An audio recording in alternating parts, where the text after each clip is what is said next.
I am the home at 152 Charles Street in Deadwood, South Dakota, but you can call me Charlie. For over 135 years, I have been more than just a house. I have been a home to business owners, miners, teamsters, a machinist, and a city clerk. At the time of my construction, working folks lived in my folk Victorian farmhouse walls along the edge of the bustle of booming Deadwood. I was saved in 2021 after 22 lonely years of vacancy, and for the last 5 years, my bones have been saved and my family ensured that I was restored to my former glory. Salvaged architectural pieces from across the country were invested back into my rooms. Plinth blocks from a mansion in Arkansas, corbels from Utica, and an intricate archway from St. Joseph's Catholic Church in Nebraska.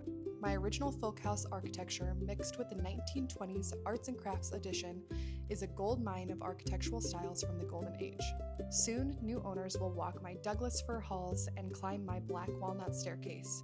Before they do, I'd like to share a few of the memories that shaped me.